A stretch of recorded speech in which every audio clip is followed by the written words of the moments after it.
you just kind of say, it's not like I was playing bad golf. I think between winning and then winning in 97 in Tucson, I lost 6 playoffs.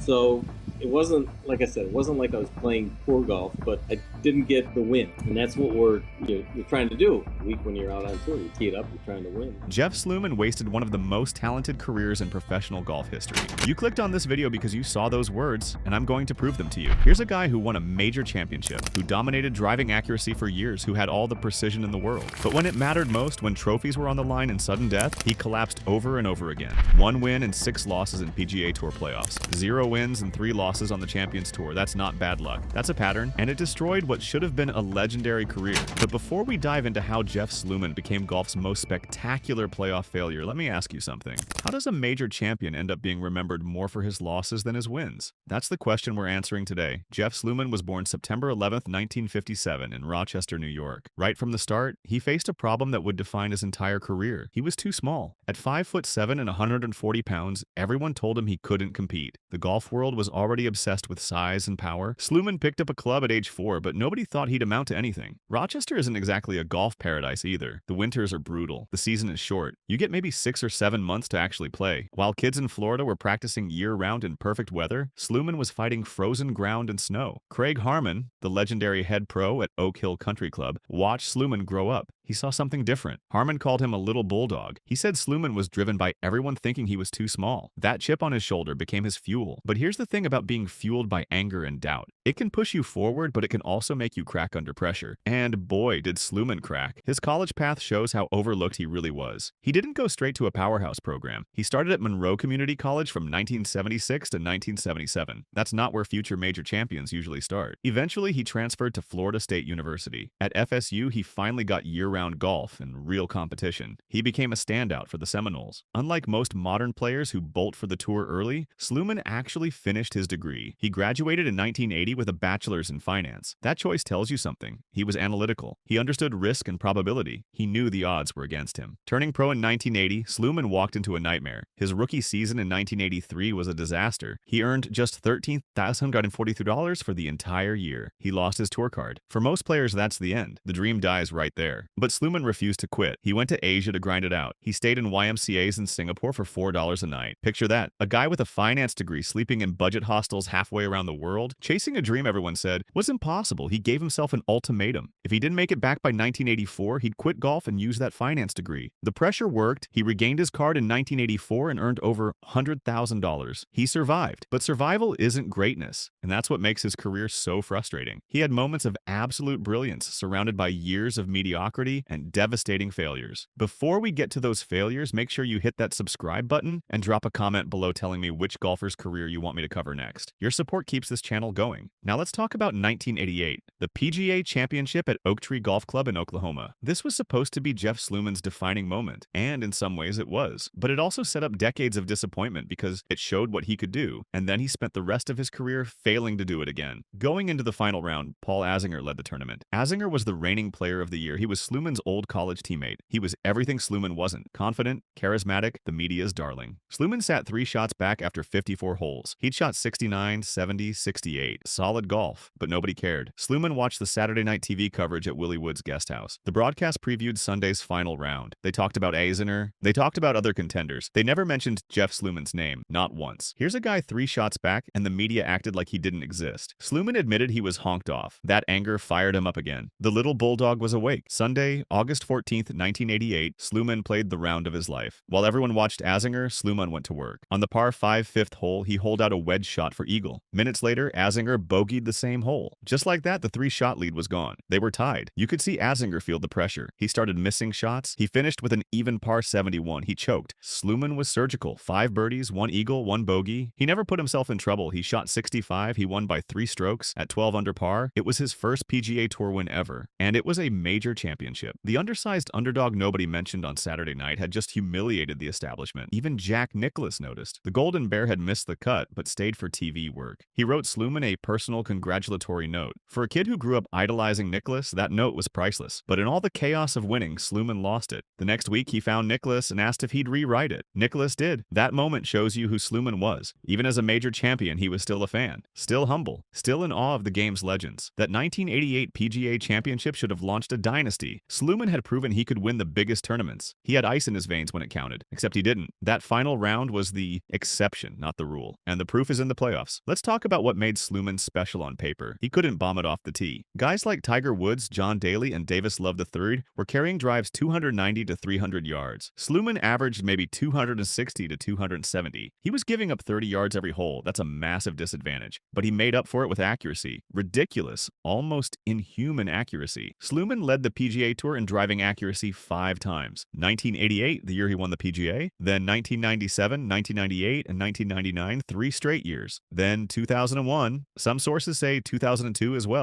Think about that. He was the straightest driver on tour for half a decade while everyone else was trying to kill the ball. He hit fairways when nobody else could. His swing was all about connection and rotation. No wild hand action. No violent moves. Just pure, repeatable precision. When courses started getting Tiger-proofed after 1997, it actually helped Sluman. Architects lengthened holes and narrowed fairways. They grew the rough thick and nasty. The idea was to stop the bombers, but it backfired. When fairways are wide and rough is short, power is king. When fairways are narrow and rough is jail, accuracy matters more. Sluman thrived. While the long hitters were hacking out of Bermuda rough, he was playing from the short grass. He won tournaments in 1997, 1998, 1998, 2001, and 2002 because the courses finally rewarded his game. So if he was that good, if he was that accurate, if he could win a major and dominate statistics, why did his career feel so empty? The answer is simple. Playoffs. Sudden death. The moment when champions are made. Jeff Sluman was 1 win and 6 losses on the PGA Tour. 0 and 3 on the Champions Tour. 1 and 9 combined. That's not variance. That's a mental collapse. Think about what 1 and 9 means. It means that when everything was on the line, when he had to execute one more shot, one more hole, one more moment of brilliance, he failed 90% of the time. Other great players have playoff records that make sense. Tiger Woods won most of his. Phil Mickelson split his pretty evenly. Even average tour players hover around 50-50. But Sluman, 10% success rate. That's historically bad. That's the kind of number that follows you forever. It's the kind of statistic that makes people question everything else you accomplished. And here's what makes it worse. Sluman wasn't losing to miracle shots every time, he was beating himself. Water balls off the tee, pushed drives, missed putts he'd made 1,000 times in practice. These weren't opponent heroics, these were self-inflicted wounds. Let's go through the carnage. 1987. Players' Championship. Sluman is in a playoff with Sandy Lyle. They end up on the famous island green 17th. Sluman has a birdie putt to win. Then a drunk fan jumps into the water. Security rushes in. Chaos everywhere. Sluman backs off. He resets. He misses the putt. They go to 18. Sluman misses a 12-foot par putt. Lyle makes his from 7 feet. Sluman loses. He refused to blame the fan, but come on. That disruption killed his rhythm. 1991 Kemper Open. Sluman is playing his best friend Billy Andrade. First extra hole, the par 3 17th. Sluman hits his tee shot in the water. Unforced error. Andrade wins with a par. Andrade later said he felt guilty. He wished he'd won with a birdie instead of watching his friend self-destruct. That's how bad it was. 1992 AT&T Pebble Beach. Sluman loses to Mark O'Mara's par on the first extra hole. Another chance gone. 1998 FedEx St. Jude Classic. Sluman is in a playoff with Nick Price. Second extra hole. Sluman tries to draw the ball. He pushes it right instead. Water. Price wins. Sluman explained it later, but the explanation doesn't matter. Under pressure, his fine motor skills failed. The precision that defined his game vanished when the trophy was on the line. 1999 MCI Classic. Sluman, Glenn Day, and Payne Stewart. Day makes birdie on the first extra hole. Sluman can't match it. Loss number 5. 2001 Nissan Open. This one was special because it was a 6-man playoff. Sluman, Robert Allenby, Toshi Izawa, Brandel Chambly, Dennis Paulson, and Bob Tway. Cold, wet, raining. Miserable conditions. First extra hole at Riviera's 18th. Allenby hits a 3-wood from the wet fairway to 5 feet. One of the best shots of his life. He makes birdie. The other 5 can't match it. Sluman loses again. This one is harder to blame on choking. In a 6-way shootout, odds are against anyone. But still, loss number 6. By July 2001, the narrative was set. Jeff Sluman can't close. He's 0-6 in playoffs. The golf world had given up on him. Fans whispered about it. Commentators analyzed it. Other pros knew it. When Sluman made a leaderboard on Sunday, people expected him to fade. That's what happens when you build a reputation as a choker. It becomes a self-fulfilling prophecy. Every time you step into pressure, you're not just fighting your opponent. You're fighting the voice in your head that remembers every previous failure. Then came the BC Open. Sluman found himself in a playoff with rookie Paul Gow. First extra hole, Sluman scrambles for par. Second extra hole, the golf gods finally smiled. Gow's tee shot hits a tree, ricochets wildly and lands in a concrete drainage ditch filled with water. Gow makes an incredible recovery but can only get bogey. Sluman drains an 8-foot birdie putt. He wins. Finally. Sluman told reporters he'd lost in 1-man, 2-man, and 6-man playoffs. He wanted off the schneid. He got it. The relief on his face said everything. Years of frustration melted away with that putt. But here's the brutal truth. 1 win out of 7 chances? That's still a disaster.